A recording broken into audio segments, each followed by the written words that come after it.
The Lausanne Conference of 1949 was convened by the United Nations Conciliation Commission for Palestine from the 27th of April to the 12th of September 1949 in Lausanne, Switzerland. Representatives of Israel, the Arab states Egypt, Jordan, Lebanon and Syria, and the Arab Higher Committee and a number of refugee delegations were in attendance to resolve disputes arising from the 1948 Arab-Israeli War, mainly about refugees and territories in connection with Resolution 194 and Resolution 181. Background: after the adoption of the UN Partition Plan and the end of the British Mandate, the Yishuv proclaimed the State of Israel. During the 1947–1948 civil war in Mandatory Palestine and the 1948 Arab-Israeli War that followed, around 700,000 Palestinian Arabs fled or were expelled from the area that became Israel. More than 500 Arab villages, and about 10 Jewish villages and neighborhoods, were depopulated during the 1948 war. The Conciliation Commission for Palestine was established on the 11th of December 1948 by UN Resolution 194. 1 month before the Lausanne Conference, on the 29th of March 1949, a military coup took place in Syria. Between the 6th of January and the 3rd of April 1949, Armistice Agreements were signed by Israel, Egypt, Lebanon and Jordan. On the 20th of July 1949, an armistice agreement with Syria was signed. During the conference, on the 11th of May, Israel was admitted as member of the United Nations. Subject of the negotiations. Amongst the issues discussed were territorial questions and the establishment of recognized borders, the question of Jerusalem, the repatriation of refugees, Israeli counterclaims for war damages, the fate of orange groves belonging to Arab refugees and of their bank accounts blocked in Israel. The Lausanne Protocol. On the 12th of May 1949, the parties signed the Lausanne Protocol. Annexed to the protocol was a copy of the partition map of Resolution 181. The UNCCP's third progress report states that while the map was to form the basis for discussion, adjustments of its boundaries could be proposed. Accordingly, Israel signed the protocol but did not commit itself to acceptance of the lines drawn on the map basic positions. The conditions for negotiation were complex, as the questions of refugees and of territories were closely linked. The Arab participants only wanted to act en bloc. Israel only wanted to negotiate with separate states. As the Arab delegations refused to talk directly with Israel, the Conciliation Commission shuttled back and forth between the parties. Israel also refused to negotiate on any point separately. It wanted to settle all problems at once within the framework of a general settlement. Israel's positions have been described as follows. The two main bones of contention were refugees and territory. Israel's position on the former was clear and emphatic. The Arab states were responsible for the refugee problem, so responsibility for solving it rested with them. Israel was willing to make a modest financial contribution towards the resolution of this problem, but only as a part of an overall settlement of the conflict and only if the refugees were to be resettled in Arab countries. On the second issue, Israel's position was that the permanent borders between itself and its neighbors should be based on the ceasefire lines, with only minor adjustments. The Arabs wanted to negotiate on the basis of UN Resolutions 194 and 181. They wanted Israel to accept first the right to return. Israel rejected the principle of repatriation of the refugees and payment of due compensation for their lost or damaged property, as well as for the property of those who do not wish to return, as formulated in Resolution 194, and asked large amounts of land in exchange for return of a limited number of refugees. The Arabs wanted recognition of the areas allotted to them by the partition plan and immediate return of the refugees coming from the areas that were conquered by Israel. U.S. position in a memo of 27 May 1949 to U.S. President Harry S. Truman, the Department of State reported Israel's territorial demands and its refusal to compromise on the refugee problem. The territorial demands included a piece of southeastern Lebanon, the Gaza Strip, and parts of Transjordan, as well as those portions of the Arab state defined by the UN that Israel had occupied. The memo noted the Israeli intentions to bring about a change in the U.S. positions through their own means, and the Israeli threat to obtain additional territory by force. According to the memo, the Lausanne Conference was likely to break up when the Arabs learned of the refusal of Israel to make any concessions on territory or refugees. The memo recommended to take measures and reconsider the U.S. relations with Israel, if she would not respond favorably. Alarmed by Israel's uncompromising attitude, the president sent on 28 May 1949 a note to Israeli Prime Minister David Ben-Gurion, expressing that he was not very pleased with the excessive Israeli claims to further territory within Palestine, and its rejection of the basic principles of the resolution set forth by the GA on December 11, 1948. The U.S. position was that Israel should offer territorial compensation for any territory it had acquired outside the boundaries set forth in the UN resolution of 29 November 1947. The U.S. warned that the Israeli attitude thus far at Lausanne must inevitably lead to a rupture in those conversations, and that a rupture arising out of the rigid attitude of the government of Israel would place a heavy responsibility upon that government and people. The U.S. warned for a revision of its relation with Israel. When the U.S. ambassador the next day handed over the telegram to Ben-Gurion, the latter reacted with saying that U.S. and UN had been unable to enforce the 29th of November resolution and to prevent the Arab aggression. He stated that Israel was not established on basis of the resolution but on that of successful war of defense. Because the Arab states refused to make peace, he regarded refugees potential enemies of Israel. Israel's reply to the U.S. on 8 June. Israel replied to the 28 May note. It stated that the willingness of Israel to negotiate and its full cooperation with the Conciliation Commission proved that she did not reject the basic principles of Resolution 194. The stalemate was entirely due to the attitude of the Arab states. Israel stated that its admission to UN membership, after setting forth Israel's views regarding the resolution before the committee, meant that the UN considered them satisfactory, a contention the U.S. government strongly rejected. According to Israel, she was not committed to the boundaries determined in the partition plan because of paragraph 5 of Resolution 194, which, also according to Israel, left the field open for a territorial settlement completely unprejudiced by any a priori principle. The refugees were members of an aggressor group defeated in a war of its own making. The exodus is a direct consequence of the Arab states' criminal invasion. It was inconceivable to undertake in one and the same breath the absorption of mass Jewish immigration and the reintegration of returning Arab refugees.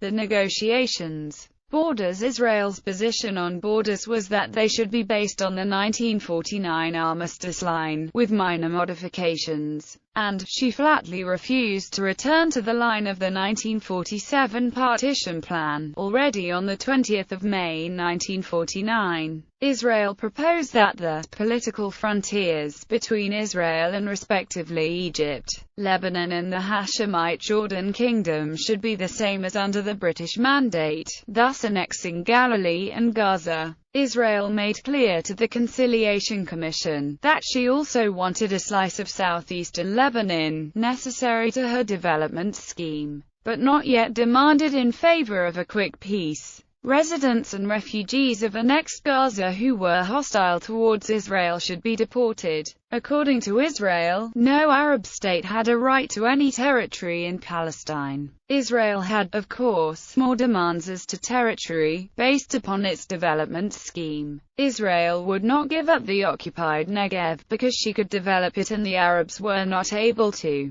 Moreover, it was impossible to give it up because of psychological reasons, and because it would obviously be a concession to the British, not to the Arabs. Jaffa, Lydda and Ramla were simply to be kept. The latter had been filled up with immigrants and there was no place for Arabs. The border between Israel and the central area would be the 1949 Armistice Line, subject to certain modifications in the interests of both parties, thus with Israeli annexation of large areas along the present West Bank, including West Jerusalem. Israel declared that it had no ambitions as regards the central area of Palestine. In a letter of 31 August 1949 to the Conciliation Commission, Israel demanded that all territories it had conquered in the 1948 Palestine War would become part of Israel, in addition to the territory already allocated in the partition plan. The Arabs, on the other hand, insisted that any deal had to be resolved on the basis of the partition plan, with territorial adjustments necessary pursuant to the Lausanne Protocol. The United States expected territorial compensation for any territorial acquisition beyond the boundaries of the partition plan proposed in Resolution 181. The Israelis wanted the construction of a water canal from north to south on Arab land. According to the delegation, it was essential for the canal to run entirely through Israeli territory.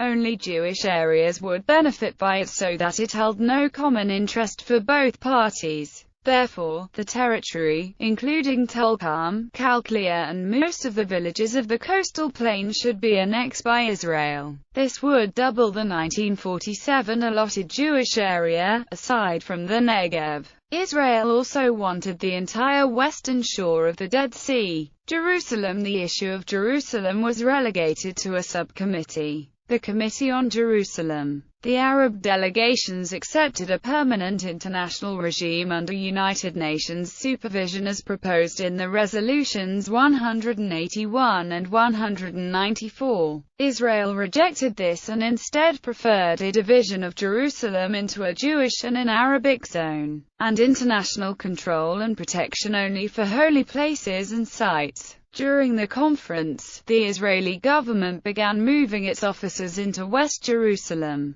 provoking the Arab states and obstructing the work of the Conciliation Commission. Refugees. At least half of the estimated 700,000 refugees originated from the areas allotted to the Arab state in the partition plan. First, the Arab states demanded the return those refugees. In May and June 1949, the Israeli delegation expressed Israel's standpoint that Arab refugees should be settled in other states and Israel would not allow their return to Israel apart from a limited number. On 31 August, this view was repeated before the Conciliation Commission. On 1 August, Israeli Minister of Foreign Affairs Moshe Sharett declared in the Knesset that Israel considered itself not responsible in any way for the problem of the refugees. Israel's position on refugees was that the Arab states were responsible for the Palestinian refugee problem since it was their aggression that caused the initial tragedy, and that therefore it was an Arab problem. The Arab states, however, said the responsibility for the situation was Israel's and insisted that all the refugees should be allowed to choose between returning to their previous homes in what used to be Palestine and receiving compensation. They were angry and unwilling to resettle refugees in their territory, because the refugees were not allowed to return. While Israel promoted Jewish mass immigration and Jewish immigrants moved into the homes of the refugees, Transjordan was the first state prepared to resettle refugees, provided they had also free choice to return to their homes. The Gaza Plan. When on 20 May Israeli delegate Walter Eaton put forward David Ben-Gurion's proposal to annex Egypt-controlled Gaza, Israel accepted all its inhabitants and refugees. some 230,000 refugees and 70,000 inhabitants, as citizens of Israel, provided the international community would pay for refugee resettlement. Israel threatened to abstain from offering proposals concerning the number of refugees it would accept in the event that the Gaza area were not incorporated in Israel. The Gaza Annexation proposal, also called the Gaza Plan, was done to make a really constructive large-scale contribution to the refugee problem. Israel had, however, failed to stipulate under what conditions refugees could return, and Egypt was afraid they would be dropped in the desert area of the Negev.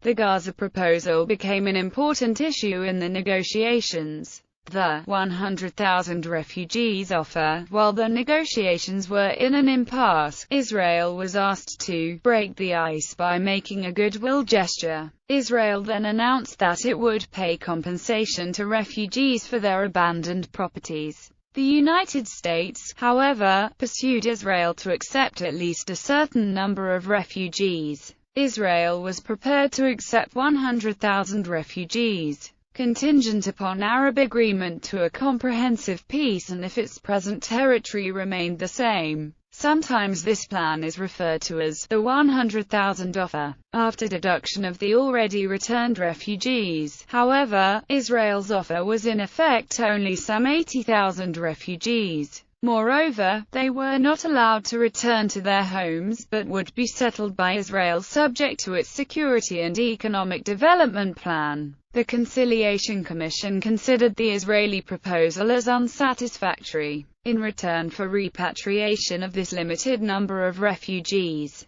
Israel asked the annexation of all territories it had conquered until the 1949 Armistice Agreements. The total number of Arabs, including the non-refugees, were, for economic and security reasons, not to exceed 250,000, meaning that it would not be possible to maintain the 100,000 offer in combination with the Gaza Plan. Other issues besides the delegations representing Israel and the Arab states, there were 3 delegations representing the refugees. Included were members of the General Refugee Congress that had been formed in Ramallah in March 1949. Other notable representatives were members of the Jaffa and District Inhabitants Committee. While the main issue at Lausanne was the fate of the refugees, also some of the issues relating to refugee property were discussed. The Israelis explained the activities of the custodian of absentee property. The discussion covered whether property issues could be addressed separately from the overall Arab-Israeli conflict.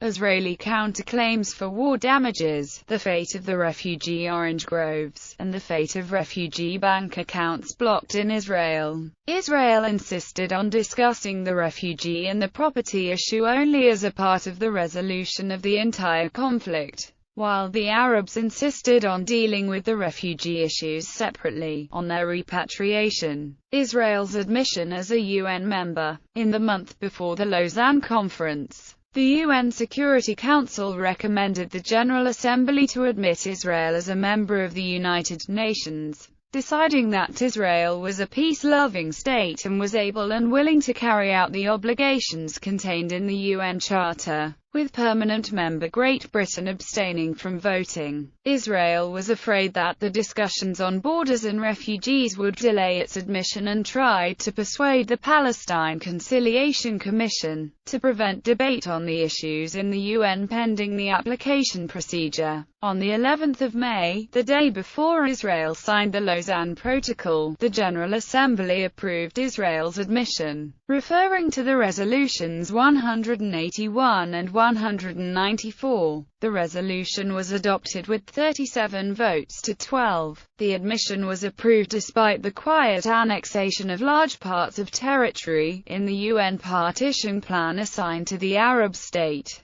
including the ports of Haifa and Jaffa, Galilee, Gaza, and the areas around the West Bank, including West Jerusalem. The UN hoped that Israel as member would abide the Charter and the resolutions 181 and 194, thus helping foster peace in the Middle East. On 26 April 1949, Israeli President Weizmann had written to U.S. President Truman. The admission should also counter the denial by Arab countries of the existence of Israel. Less than a half-year earlier, a similar application was denied. That application was passed over by the adoption of General Assembly Resolution 194, which created the Conciliation Commission. The Security Council was divided about whether or not admission would benefit the negotiations on Palestine and also about the borders defined in the partition plan, but not accepted by Israel. Israel contended that its admission to the UN implied that the international community had agreed with Israel's attitude regarding Resolution 194, an argument the U.S. government strongly rejected.